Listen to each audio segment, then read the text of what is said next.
Hello, everybody. Yes, I know it's a bit of a tough week here following the Steelers' loss to the Bills in the postseason, but it is episode 94. I'm alongside the Steel City Insider himself, Mr. Jim Wexell. Jim, how are you doing today? Are we allowed to smile yet? I think so. I think Wednesday is the first day you're allowed to crack a little bit of a smile. So rough. Yeah. So, I guess it was to be expected. Yeah. And let's not waste any time, Jim. Let's jump in. What happened in this game? 10-point dogs. They did make it competitive.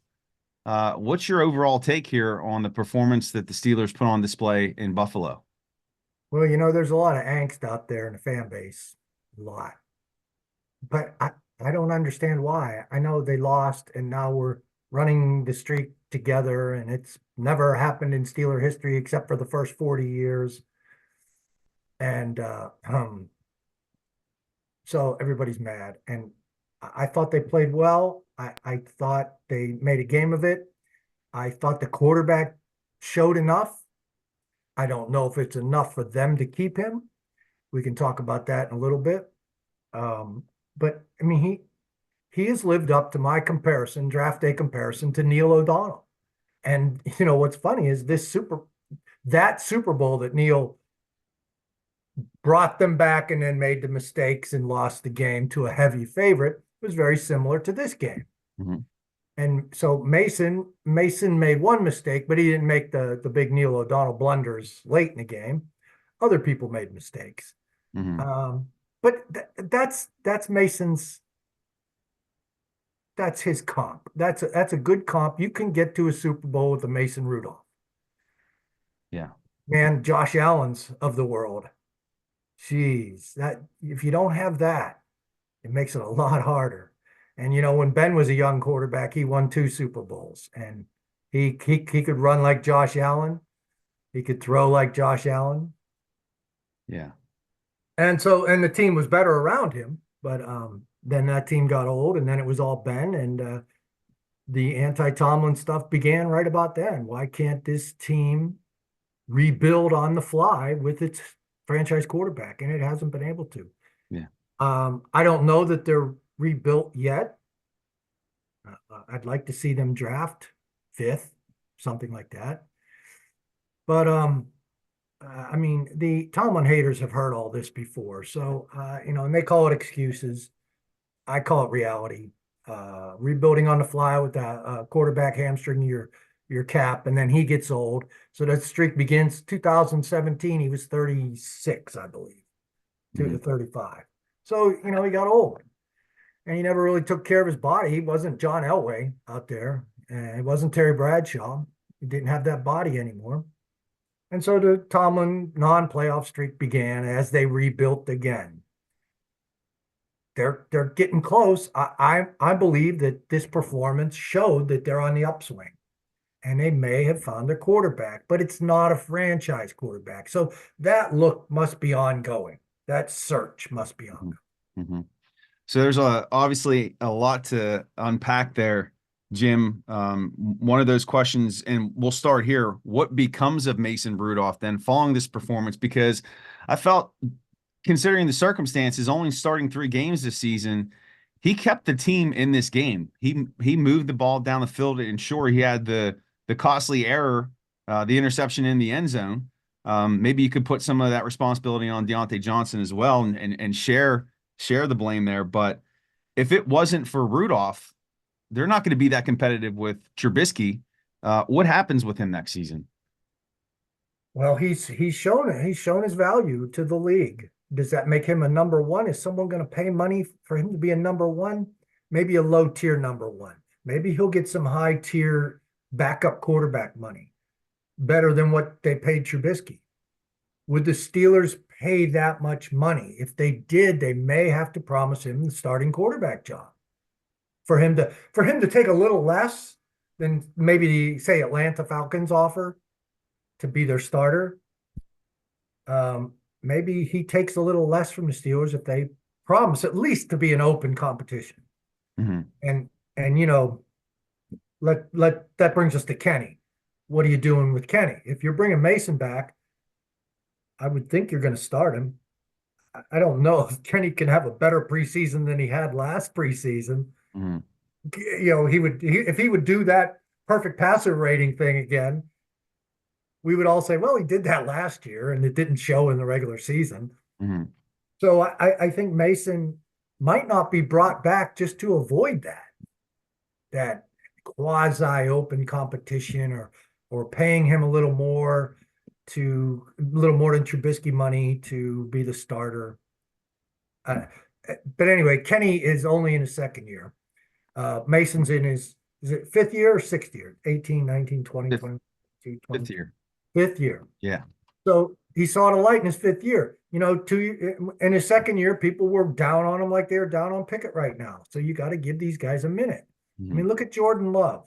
What do you remember about Jordan Love playing against the Steelers this year? About the middle of the year. He, I remember him pushing the ball down the field with the deep ball. Okay, well, how many times he connect? Because I don't remember it. I thought the Steelers handled the Packers rather easily. Mhm. I don't remember Jordan Love as a threat at all. I thought if I recall, I think he had a bad game. You look at him now. I mean, the light came on. Mhm. And it's his fourth year. Yeah. As Mason Rudolph proved, you don't have to play every year of those 4 years to get better. You just do get better. Right. So I think Kenny deserves that kind of patience. Right. But But I'm not saying if you got a franchise quarterback move that you can make, do it. You yeah. got a second round guy that really fits your value board, do it. Mhm. I mean, they got to continue the search until Kenny puts it away and the light goes on for Kenny. And you say, great. Okay, now we have two quarterbacks. We can trade one.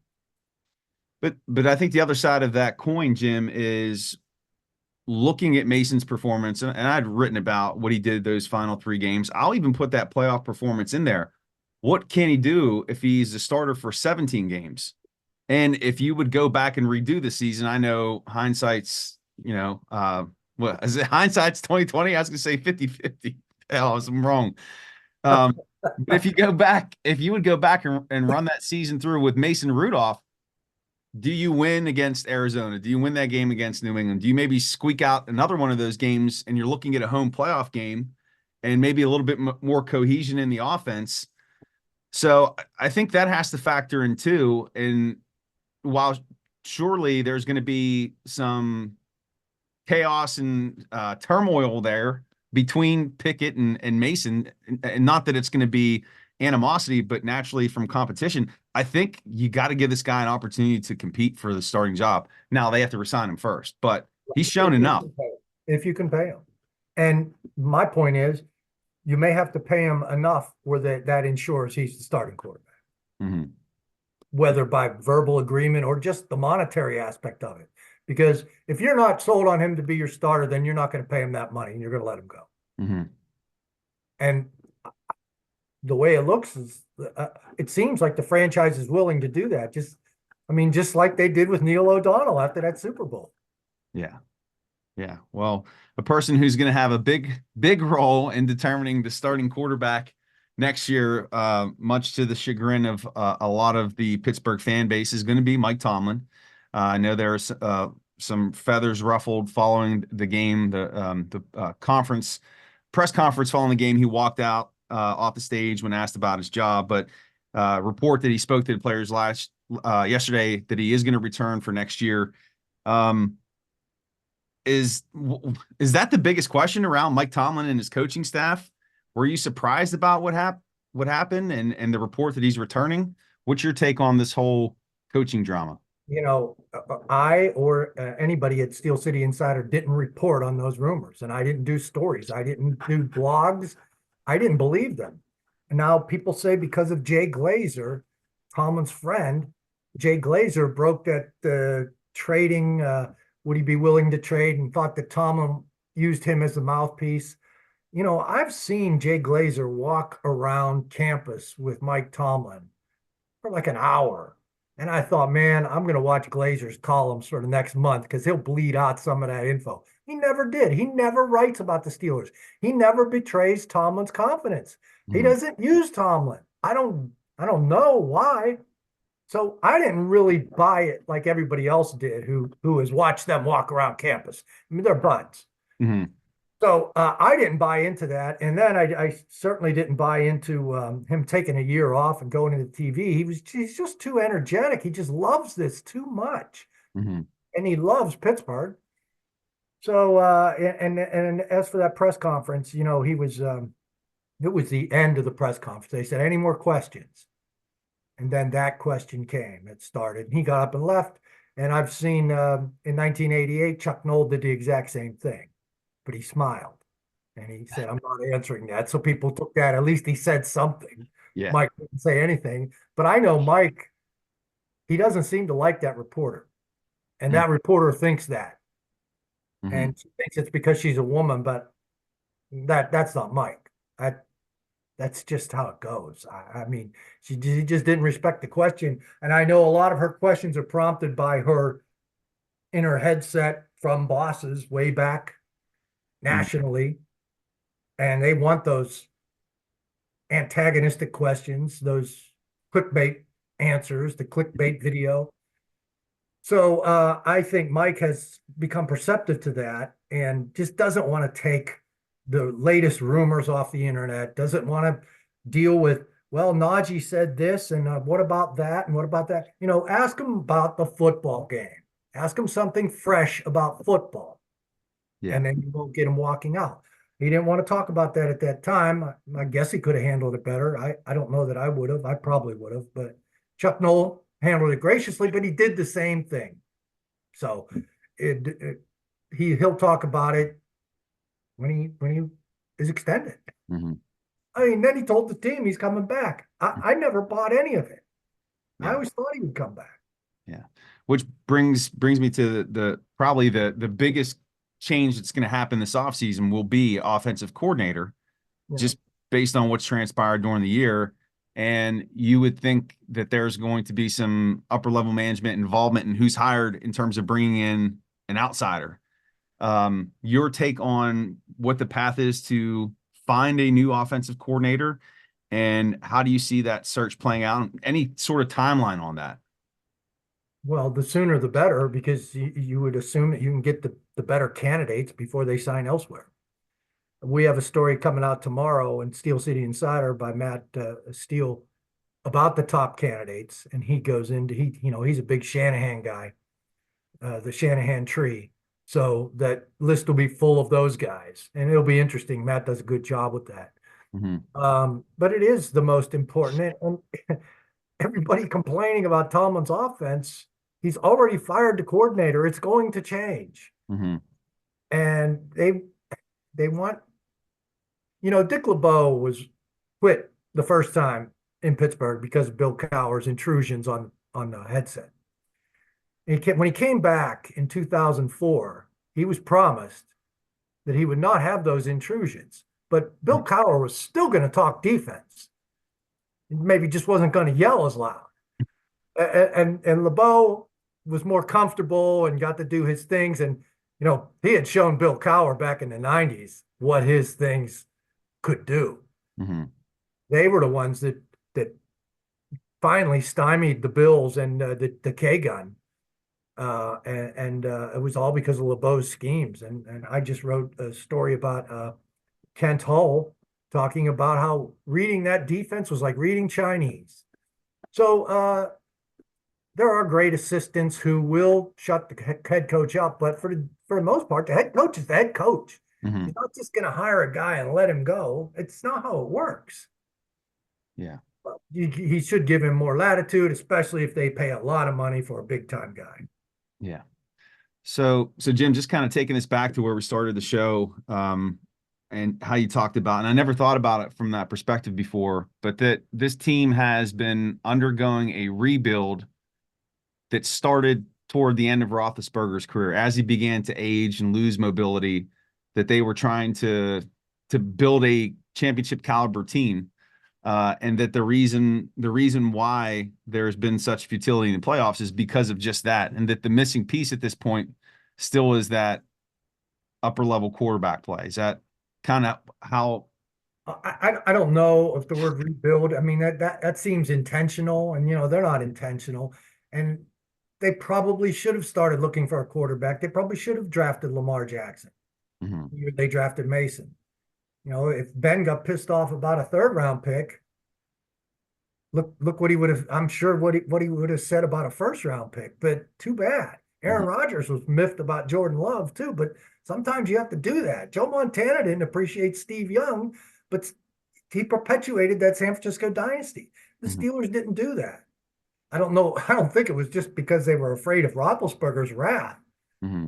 They thought he still had enough, and they thought they could fill other holes. And in 2017 they drafted T.J. Watt with the 30th pick instead of a quarterback. I don't know who they would have picked at quarterback, but the next year, 2018, I'm a little surprised that Tomlin passed on Lamar Jackson. Hmm. And uh, Tomlin has to take a lot of the brunt of that. I know they work in tandem with the front office, but first round picks are heavily, heavily weighted in the coach's favor. Hmm. Hmm. So that brings us to the draft this year. If there's a quality quarterback with a first round grade on them in that first round at number 20, I think they're picking 20 this year. Even with Kenny, and let's say you are re-signing Mason and bringing him back, will this team pull the trigger on another quarterback in the first round? I would doubt it, but value is value. If you love the guy, don't pass on. Hmm. But if they bring Mason back, it's more unlikely. I'm not. I would think if they bring Mason back, then they release Trubisky, Hmm. and then they might draft a developmental quarterback. But if there's great value, I would draft the number one. They're that important. Hmm. And it is a deep quarterback crop. And picking 20th is where they got Kenny Pickett. That was not a deep quarterback crop. Yeah. But this is supposed to be a deep crop. I had my eye on Michael Penix as possibly the guy to take in the 20s, but not so much now after what I watched pro level defense like Michigan's do to him. Hmm. It made him look small. And I Yeah. don't know if I want that in the first round. Yeah. Yeah. Well, the good thing is we have plenty of time to talk NFL draft because we're not preparing for a game next week. But anything you want to hit on before we wrap up episode 94? I understand people's anger about the spinning the wheels in mediocrity. I just can't get past the fact that this guy just keeps winning. And that's not his standard. That's not his goal. I mean, he wants to win as many games as possible. He wants to win a championship.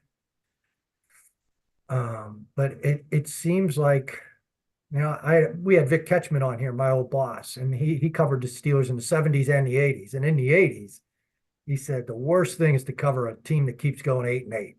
You can't write about the draft with any enthusiasm, and you can't write about the postseason with any enthusiasm. Mm-hmm. But eventually they did break through.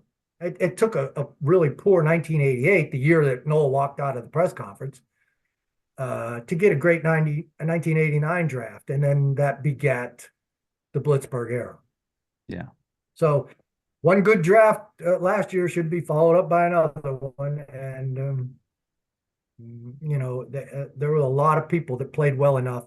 There were a lot of mistakes. There were a lot of holes, and those holes need to be filled. And I think we all know what they are. But there's a lot. I mean, are you down on Pickens? I'm not I'm done. not anymore. No. But I mean, like a month ago, I was, Hmm.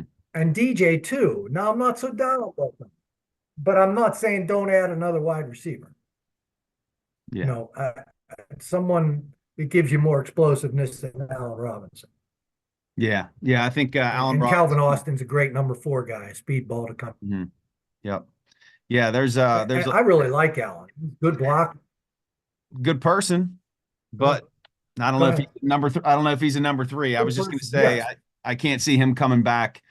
He he was serviceable, but I thought he'd have more of an impact, and that could be attributed to the quarterback play. But you're right. I think they need to bring in somebody else to compete for that number 3 spot. But we'll have to save all that for another time because there's lots and lots of off season to go before end of July, and we're talking training camp. And I'll be back out there, Jim, if you'll have me. Year 3. Oh yeah. Oh yeah. Oh yeah.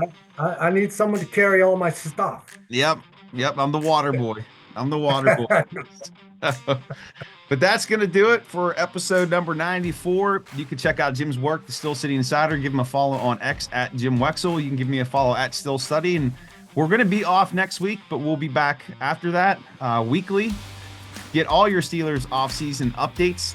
We appreciate your support. Make sure you like, subscribe, share with your family and friends. And we'll see you for the Greg Lloyd episode, number 95 of the Still City Insider podcast. Jim, have a great week.